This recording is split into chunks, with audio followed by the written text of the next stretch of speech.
G'day guys, time for another video. We're back down in the southwest again. We were only down here about 4 weeks ago. We're actually back at the Yelling Up Forest Resort. We loved it last time we were here, so we decided to come back down for another few days. And this time what we want to do is a little bit of four-wheel driving, nothing too difficult. Just a chance to get out in the bush and have a little look around this area. We have never really been four-wheel driving in the Margaret River area before, so about time we dusted the PRADO off and got out there and had a look around. Now, as you can probably see behind me, the weather is not playing along at the moment. It's a bit wet and rainy. When we booked this place a week ago, the weather was showing clear for 3 days. And the minute we set off it starts to rain, and it looks like it's going to be raining for the next day or so. So it's really going to depend on the weather, how far we can go and what tracks we can have a look at. Now what we're following on this trip is this little magazine here. It's put out by Western Four-Wheel Driver. Really great little WA publication. It's been around for years. In fact, back in the late 90s I actually wrote a couple of articles that were published in it. So shows how long the magazine's been around. They've got 18 trips in here, so we're following part of this Cape to Cape trip this time. They've got some notes on it, and they've got trip notes that tell you where to turn and where to find various places. So hopefully, if the weather obliges, we'll be using this to find our way out to Bears. We've never been out there, even though it's fairly well known, I guess. So we'll head out that way. We're just going to explore the northern end of the Capes at the moment, and if time and the weather permits, maybe we'll go further south. The Cape to Cape trip, of course, goes from Cape Lewin to Cape Naturalist, or vice versa, depending on which end you start. But I doubt we'll do the whole trek on this trip.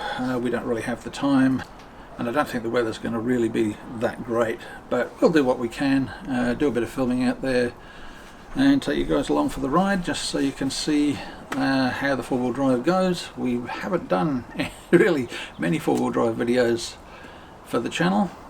We do have the four-wheel drive and we use it a fair bit, but we don't do any of the difficult tracks the big boys do. It's a cheap little four-wheel drive. It's nearly 20 years old now, but it's in good nick, so we have a bit of fun with it here and there. So join us on this little trip, and we'll see what we can show you.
Well, good morning to all the people in YouTube land.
Well, we're not having a lot of luck with the weather, unfortunately. First full day here, and it's been pouring with rain. Rivulets of rain running down the streets, and cloud, very heavy cloud all around the place. It doesn't look like it's going to clear up anytime soon, so we're really going to be just hanging around town today. Because we are sort of mooching around, not knowing quite what to do. We're going to have lunch down at Ocky's, which is a little eatery down here that's very well known. We're going to try out their pizza. We had one last time we were here, which was awesome, so we're going to give it another go and probably have the same one. We enjoyed the last one so much.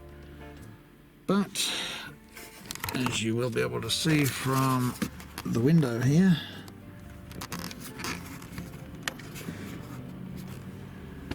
unfortunately those clouds don't look like they're going to go away anytime soon, so we're stuck for things to do. There's just no point in getting out and doing any filming in the bush because it's all going to be taken from inside the car, which is going to be pretty boring.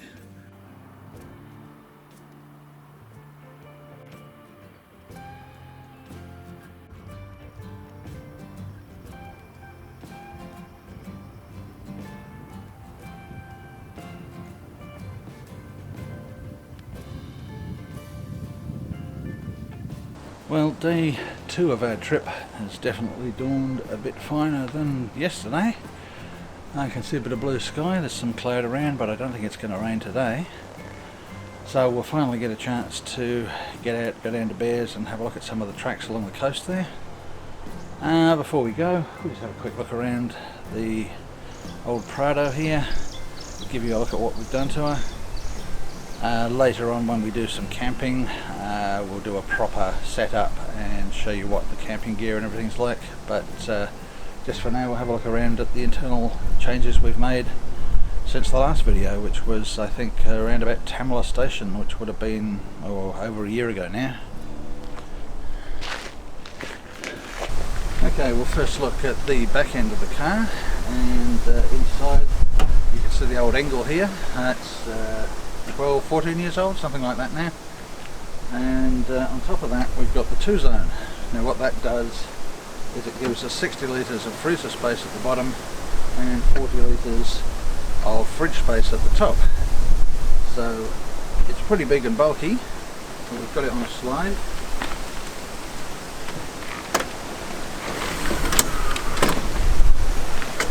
That's as far as it comes out, but it's useful, so we don't mind it taking up a lot of space. It's very handy to have that extra room in the fridge. Now what happens if you need to get at the freezer, you have to lift from here. Now, not a lot of space to get in there, but it works. We can get to whatever we need.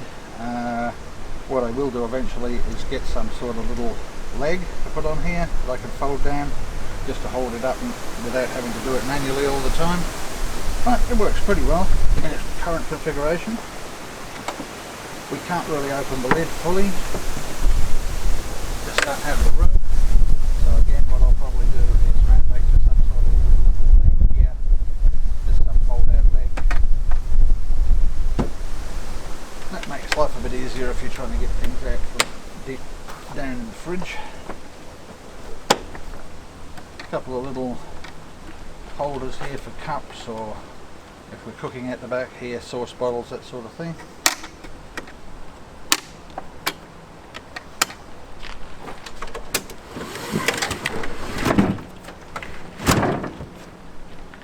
And on this side we've added another drawer now. I think the last time we had a look in the back of the car we only had the one drawer at the bottom.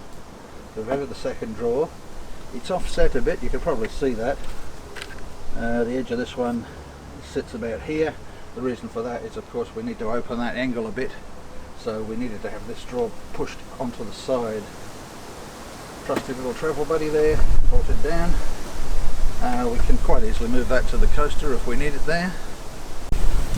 It's a bit windy this morning, so I hope we're not going to get too much wind in the microphone. Now you can see the back is pretty cramped. The PRADO doesn't have a lot of room in the back. We were lucky really just to get all this to fit in. Was a bit of a job getting that fridge slide in next to the drawers, but it just makes it. These are just the super cheap drawers. They seem okay. They're not really top quality stuff, but they do the job. And with the sort of four-wheel driving we do, they're not going to fall apart because we're not going down really rough tracks and miles of corrugations. So the top drawer is for cooking gear, and all sorts of bits and pieces in there. We'll go through that in more detail once we go camping. We've got a little rubbish bag on the back here, and the bottom drawer, which is featured in a different video which will be coming out a little bit later on, as mostly our recovery gear. There's some garbage bags there, but we've got snatch strap and jack and all sorts of bits and pieces in there. Over in the corner here, it's a very cramped area. We've got the electronics board down the side there. A little bit difficult to get to, but can just about do it. So the power comes into that and is distributed to the various items in the back. We've got a little Redarc, I think it's a 350 watt inverter, which does us for most of the gear we want, but it's mostly for battery charging and well, one or two other small items that we use. We've got the second battery in the back here. That's our second AGM. So we've got a starter battery plus two AGMs. One's in the bonnet, and we've tried to insulate that a bit with some foam, because really they don't like the heat in the engine bay. But hopefully it's going to be okay. There are some car manufacturers I know that do put AGMs under the bonnet, and so far it's been fine. So we've got this battery box here, a distribution box. We've got a battery charger on the other side of that, which is permanently wired into it, so that whenever we hook up to power, and on the back of the Engel you'll see a 240 volt power that goes up to a power board just here, which is fixed on top of this, and from that we take the battery charger off, and whenever we're plugged into 240 volt mains, the battery charger automatically turns on and charges the battery there. This battery of course is wired through to the front AGM. We've got a line that goes up. You can see on the side there's some Anderson plugs coming off. We've got one line going up to the front and the rest are going to items in the back here. Now looking at the roof, you'll see we've put in a canvas sheet, and what we put in there are bulky light items, hats, coats, blankets, pillows, that sort of thing, and it's reasonable bit of space that you wouldn't actually, and it's a reasonable bit of space use that you wouldn't actually get normally. It doesn't hang down too much. We've got some carabiner clips there holding it up, and some zip ties, and of course this is the hat rack in the back here for the Akubra hat. We don't want that to get bent out of shape. And one last thing here, not very neat at the moment, but little light, and that lights the back up pretty nicely at night if we need to do anything. And if I need to do anything outside, we've got a work light up here which can be plugged in. So it's a fairly simple setup. On the back, just a little towel rail. Now I've taken the handle off here. We've used that as one of the handles at the front to keep up the canvas in the roof there. For some strange reason they don't put a handle above the driver, so we've pinched the handle off the back door and put it at the front. So now the bar here acts as the handle for the back door, so does the job equally as well. Really nothing much else to look at here. We have some odds and ends pushed down the side, dustpan and a couple of tent poles. what I intend to do is perhaps get another piece of canvas. I thought about using the canvas we've got in there, but it's going to be too much of a nuisance to pull it out all the time. But getting another piece of canvas made up that I can easily attach to the back bar, and then just run it out across this area when we want to cook. These drawers have a little table type unit that comes out. So the drawers have just a little clip out table, not very strong, but it's okay. You can make sandwiches and that on there. So if we want to do something here and we need a bit of cover from the rain, then I figure a tarp attached to the roof rack there and just run out on a couple of poles would be a good idea. And that's pretty well the back end. There's not a lot else to look at the moment. We've got a camp table and all sorts of stuff in between the back seat and the fridge here, but we won't be looking at that until we get out camping, and then we'll pull the whole lot out and give you a good idea of what we carry in here. So you can see behind the back seats here we've got a whole bunch of other gear. There's a windshield table, there's a cooker, all sorts of other little bits and pieces that'll just fit in that space. Camp oven, first aid kit on top there. Red box has got all sorts of bits and pieces for cooking and that. We've got a couple of chairs wedged in there. Compressor is actually down by the side seat here. That's not fixed in position. I don't really want to fix it in position because we've got trailers and boats and all sorts of things that we might need to use that for, so we don't always want to have it attached to the vehicle. Most of what's in the front end here you'll probably have seen before, or will see again in another video if it hasn't come out yet. Little GoPro sitting up there. We've got a tablet that we use Australia Topo Maps on. Really useful for satellite view when you're offline.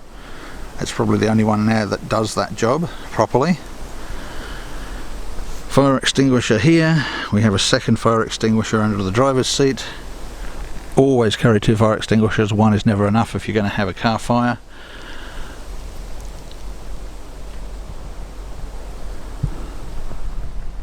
The little white box you're looking at in the middle of the console there is the temperature for the fridge at the back, a little wireless temperature gauge, useful again. The Tpms, which we featured on another video, worth making a comment about that. We've had it over a year now, but probably about a year and a half or more. We had to replace the sender batteries after about 12 months, but everything now still working perfectly, so very happy with that. Very little cheapie from eBay, about $40, and it keeps an eye on the tyre pressures for us, and that's really very useful. A very simple addition to the outside has been these little rain shields on the top of the windows. Again, eBay special. They just stick on with 3M tape.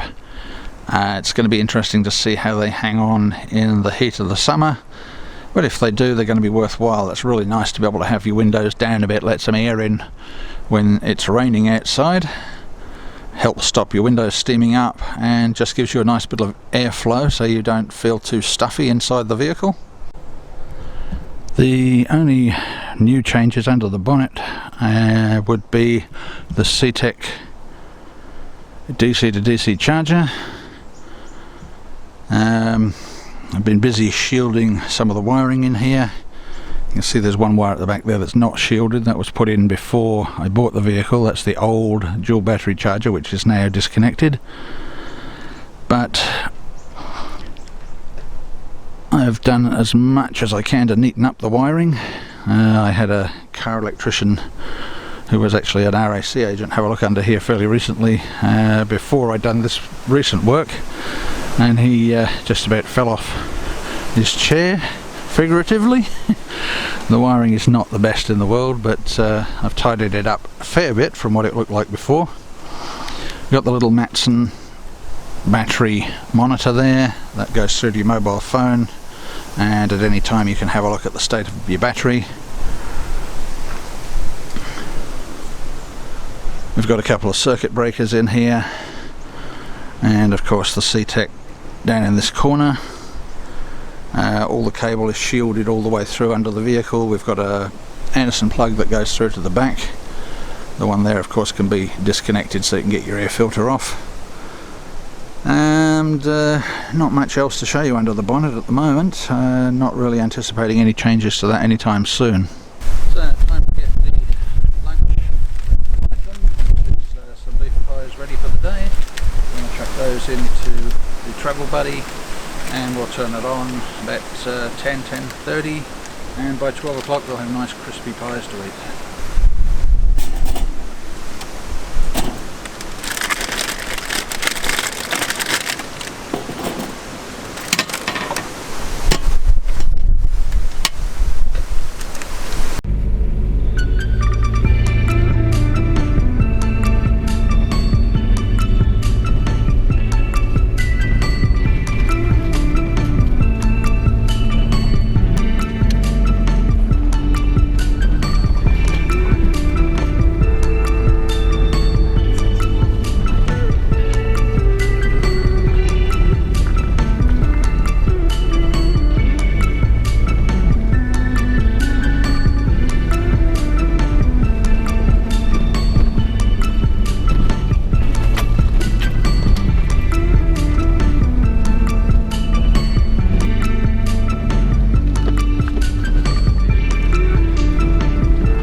actually surprised to find that the track out to Bears is, yeah, proper four-wheel drive track. You couldn't get a two-wheel drive through here. There's some fairly deep ruts in places and some rocky sections. So yeah, interesting little track to do. It's not very long. We're getting towards the end of it now, I guess, but worthwhile if you're looking for a little track to have a bit of fun on when you're down the Margaret River area. Some nice coastal scenery to come down and have a look at.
That's where you come back. So we went up to the top of this one. This is where, yeah, so I would have not known about that side track.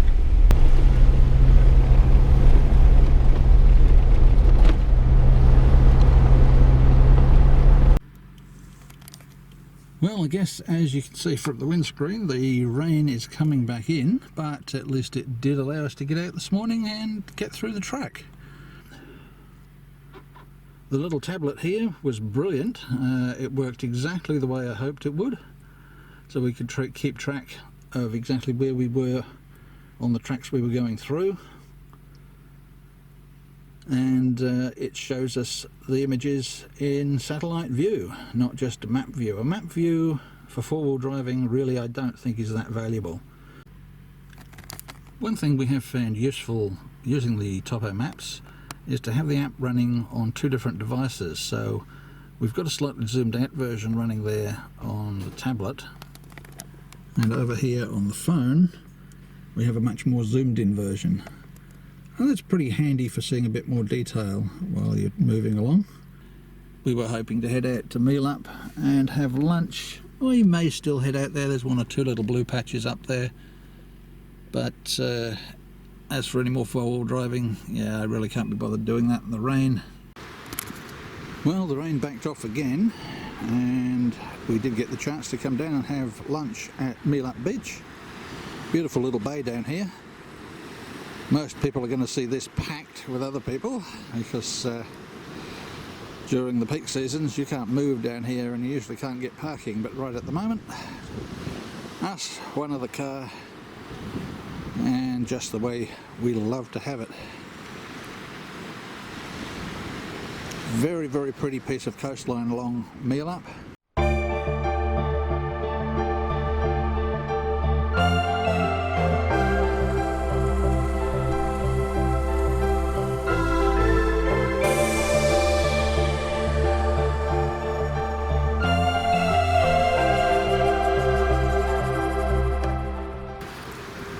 just before the weather closes in on us again. One last spot for the day along Meelup is Castle Rock. This is the closest beach to Dunsborough, I believe, along the Meelup area. So from here it's back to the chalet, and then sadly tomorrow back to Perth. Well, I guess that's pretty much it for this trip. We're not going to have the time to do any more tracks while we're down here. Unfortunately, the weather closed in yesterday and there wasn't a chance to do much. We did get out this morning. What is it now? It's about midday, about 12:30. We got the Bears track done through the morning, stopped there for morning tea. So if we don't do any more filming, this will be see ya for now. I hope you enjoyed the video, and don't forget, every Saturday morning new video out, and not always travel videos, not always 4x4. We do all sorts of stuff about towns and attractions, places to visit, so that's really what our website's all about. So look forward to bringing you some more content shortly, and hope to see you back here again next Saturday.